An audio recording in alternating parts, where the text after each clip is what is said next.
Andi here.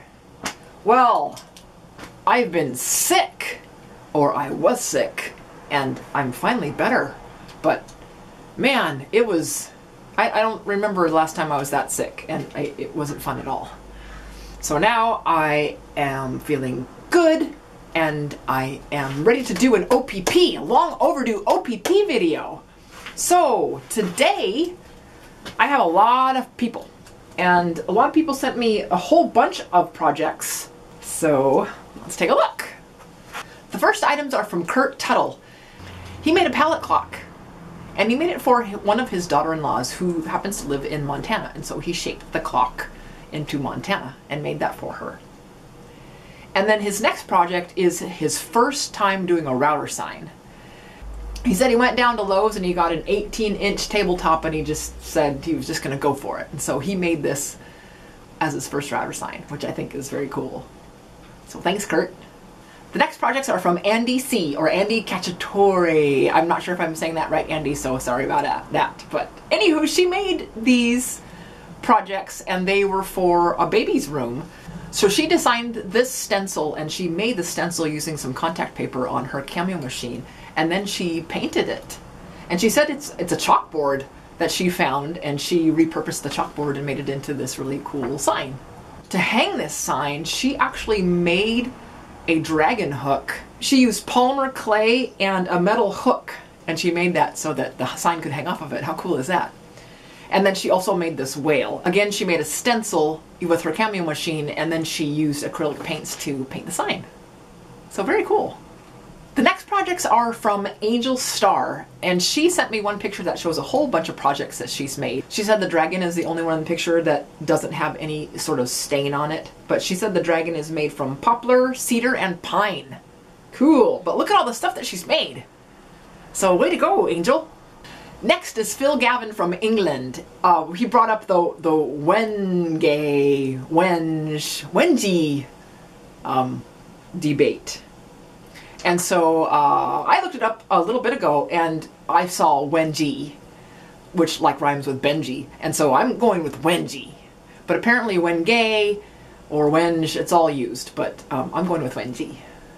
Anyway, Phill tried out the pupil thing, which two people have told me that it's called certain things, one for photography and one for something else. That'll highlight in the eye, but of course I can't remember what they were. Oops.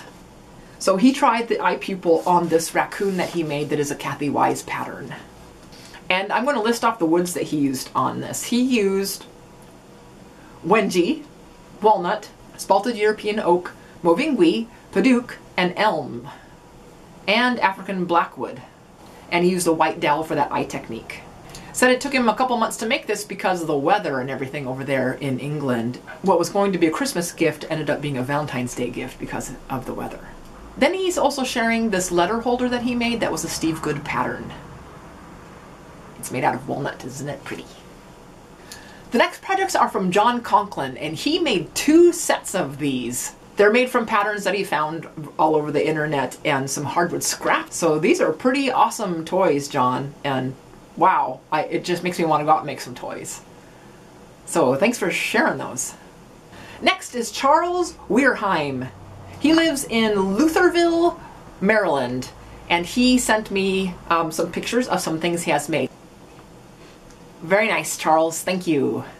This next item is from Krauter, and it is just a piece of a rocking chair that he was making, but he wanted to share some hand-cut inlay techniques using shading. And whoa, that is very cool, Terry. Wow. The next items are from Paul Williams, and he lives in New Zealand. And he says that he uses as much native timber as possible. I'm going to read here what he says about that wood. He said, this rocking horse is made out of kauri, K-A-U-R-I, and the saddle and the stirrups are made from tawa, T-A-W-A, while the rest of the horse is made from rimu, R-I-M-U. And he said the strange bit was the different ways that the rimu can look. So that's interesting. He said most of these woods are also 100 years old. So very cool, rocking horse. This next one he calls Mrs. Squirrel, and it's made from tawa again. And he stained part of the tail. Rimu is most of the squirrel, and the white bit is a little bit of painted pine. And the eye is an upholstery nail. So how cool is that? Very neat to add that upholstery nail in there, Paul. Love that.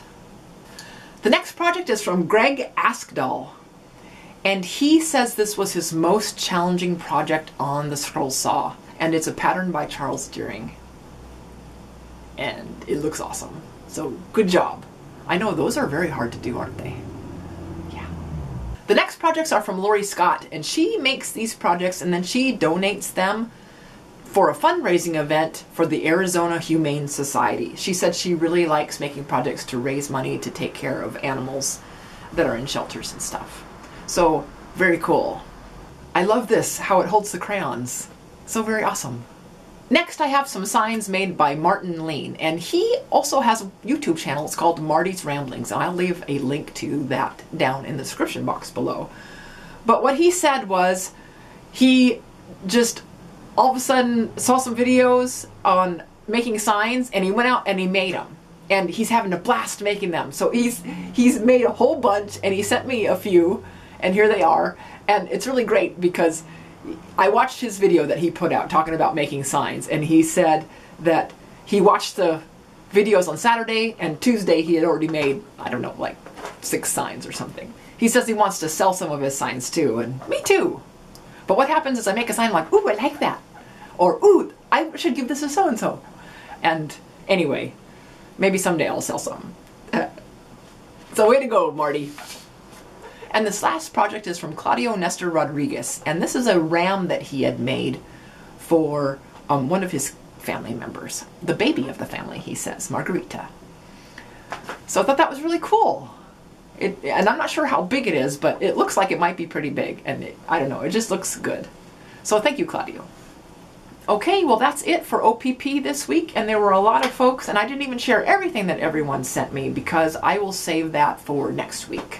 So please, if you have a project you want me to share on OPP, just send me an email or Facebook or something, any social medias or whatever, and I will share those. It's always fun to see what people are making, and it's fun to share them too. So thanks for joining me, everybody, and we will see you next time. Bye!